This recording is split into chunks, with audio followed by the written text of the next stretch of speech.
मेरे परम आदरणीय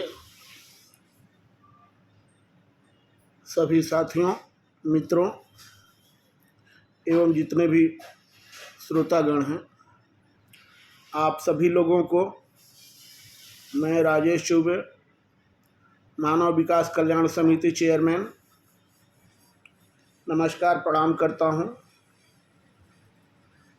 मेरा आज ये वीडियो बनाने का सिर्फ और सिर्फ एक ही मकसद था। ये हमारे देश के नेताओं ने और कुछ जयचंद ठेकेदारों ने शिक्षा को न जाने कब व्यापार बिजनेस बना दिया। आप सभी लोग हमसे ज़्यादा समझदार हैं, बुद्धिजीवी लोग हैं। आप लोग खुद समझदार हैं और खुद समझ सकते हैं।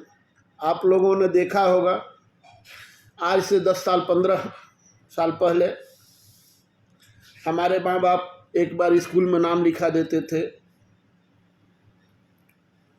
और हम 1 क्लास से लेकर 10वीं क्लास तक आराम से पास कर लेते थे। 5 रुपया 2 रुपया जो भी महीनवारी फीस होती थी वो जमा होती थी। कभी कभार उसमें भी लेट हो जाता था तो हम या हमारे अभिभावक जो पेरेंट्स हैं वो जाके मास्टर जी के हाथ पर जोड़ते थे, मास्टर जी इस महीने में थोड़ी तकलीफ़ है, अगले महीने में दे देंगे। लेकिन ये देखते ही देखते हमारे देश के नेताओं ने, हमारे समाज के कुछ ठेकेदारों ने, स्कूल के कुछ जयचंदों ने इस शिक्षा के मंदिर को व्यापार का दफ्तर बना दिया। इसको व्यापार का एक जरिया बना दिया है, बिजनेस का एक जरिया बना दिया है। आज जिस स्कूल में आप नाम लिखाइए, स्कूल वाले कहते हैं कि आपको स्कूल का कॉपी हमारे यहाँ से लेना पड़ेगा, किताब हमारे यहाँ से लेना पड़ेगा, डायरी हमारे यहाँ से लेना पड़ेगा, ड्रेस हमारे यहाँ से लेना पड़ेगा। क्यों भाई? हम किताबें कहीं से ले सकते हैं, कॉपी हम कहीं से ले सकते हैं, ड्रेस हम कहीं से ले सकते हैं, आप ही के यहाँ क्यों लें?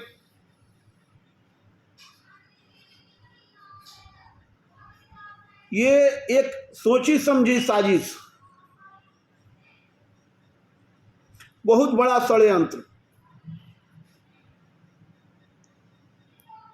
शिक्षा को इन लोगों ने व्यापार का एक जरिया बना दिया, कमाई का एक बहुत बड़ा जरिया बना दिया। स्कूल का ड्रेस हमारे यहाँ से लीजिए, उसमें भी हमारी कमाई। स्कूल का बुक्स हमारे यहाँ लीजिए, उसमें भी कमाई। तो बाकी की दुकानें सब बंद करा दो, सब कुछ स्कूल में ही मिलेगा। क्या जरूरत है? क्या जरूरत है स्टेशनरी का? क्या जरूरत है टेलर का? क्या जरूरत है कपड़े की दुकान का? सब काम स्कूल में ही हो जाएगा। अरे हम स्कूल के हेडमास्टर, मास्टर या कॉलेज के प्रोफेसर जो हैं उनसे पूछना चाहता हूं मैं कि क्या आप लोग पढ़ाने के लिए वहां बैठे हैं या बिजनेस करने बैठे हैं? कॉपी किताब बेचने के लिए बैठे हैं वहां या ड्रेस बेचने के लिए बैठे हैं? आप शर्म आनी चाहिए।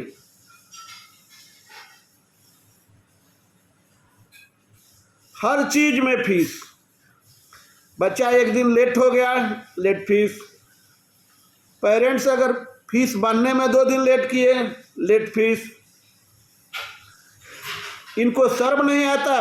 एक एक स्कूल में, एक एक कॉलेजों में मैंने देखा है कि 6-6 महीना तक क्लास टीचर नहीं रहते हैं, एक एक सब्जेक्ट के प्रोफेसर नहीं रहते हैं। क्या उस समय कम करते हो तुम फीस?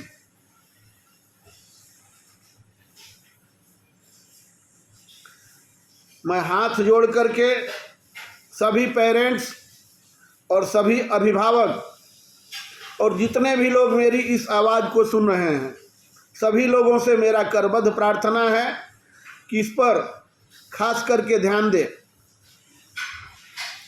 सभी लोग एकजुट होकर के,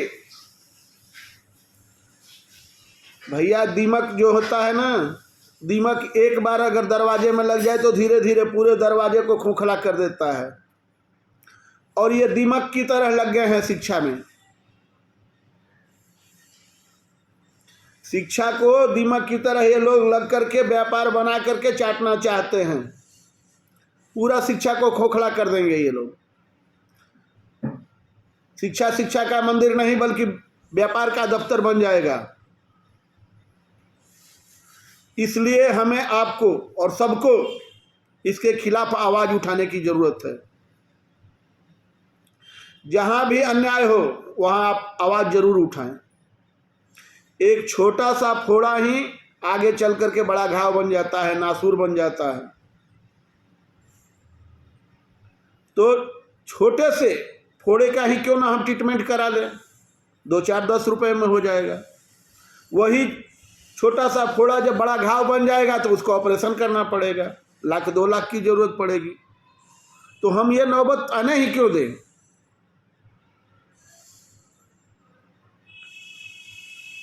मैं सरकार से, हालांकि मैं तेलंगाना के हैदराबाद के मेडचल क्षेत्र में रहता हूं, मैं तमाम उन स्कूल और कॉलेज के मास्टर, हेडमास्टर, प्रिंसिपल और वहाँ के प्रोफेसरों से हाथ जोड़ करके निवेदन करता हूँ, रिक्वेस्ट करता हूँ, प्रार्थना करता हूँ कि आप लोग इस विषय पे ध्यान दें। अन्यथा हम अभिभावकों को इसके ऊपर ध्यान देने की जरूरत पड़ेगी। बच्चों को स्कूल में टॉर्चर किया जाता है। बच्चा अगर 2 दिन स्कूल में फीस भरने में लेट कर दे तो इसको स्कूल के बाहर धूप में खड़ा कर दिया जाता है। ये कहाँ का न्याय है।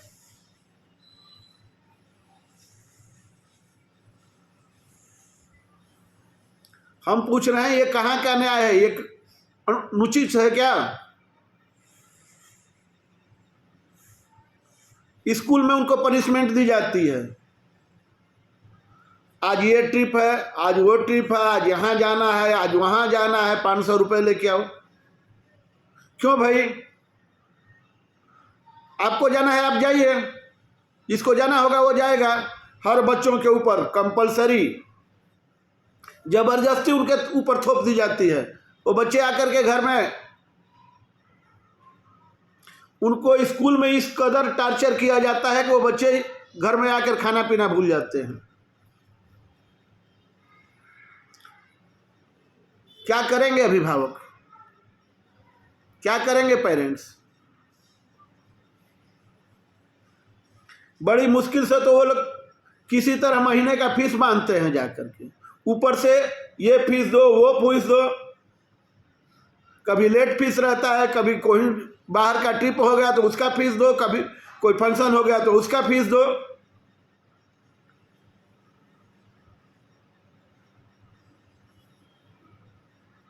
मैं हाथ जोड़ करके तेलंगाना सरकार से निवेदन कर रहा हूं, हाथ जोड़ करके प्रार्थना कर रहा हूं, रिक्वेस्ट कर रहा हूं कि इस विषय पे ध्यान दिया जाए, अन्यथा इसे मेरी चेतावनी भी समझे। हम पूरे पेरेंट्स, जितने भी अभिभावक हैं, सबसे हाथ जोड़ करके निवेदन कर रहे हैं कि आप सभी लोग इसके लिए तैयार रहिए। अगर सरकार को इसके ऊपर ठोस कदम नहीं उठाती है तो फिर हमें इसके ऊपर कोई ठोस कदम उठाना पड़ेगा। इसके लिए हमें अपने बच्चों के भविष्य के लिए, शिक्षा को बरकरार रखने के लिए, शिक्षा को साफ सुथरा बनाए रखने के लिए हमें सरकार के खिलाफ सड़क पे उतरना पड़ेगा, स्कूलों में जाकर के धरना प्रदर्शन करना पड़ेगा। तब ये लोग जाकर के सुधरेंगे, तब हो सकता है इनकी कान में आवाज जाए। मैं तेलंगाना सरकार से दरख्वास्त करता हूं, ऑनरेबल प्राइम मिनिस्टर साहब से भी, नरेंद्र मोदी साहब से भी हाथ जोड़ करके प्रार्थना करता हूं कि साहब इन विषयों पे ध्यान दिया जाए, क्योंकि ये कोई छोटा विषय नहीं है। ये बच्चों की जिंदगी का सवाल है, बच्चों के भविष्य का सवाल है। ये बच्चे ही हमारे देश की धरोहर हैं। हाथ जोड़ करके आप सभी नेताओं से प्रार्थना है कि मेरे हमारे बच्चों का भविष्य को खराब न करें, बच्चों के भविष्य के साथ खिलवाड़ न किया जाए, अन्यथा हम सभी पेरेंट्स जितने भी अभिभावक हैं इसके लिए कोई ना कोई ठोस कदम जरूर उठाएंगे। और मैं इसका आह्वान करूंगा इसी मेडचल से। जय हिंद, जय भारत, जय सरस्वती माता।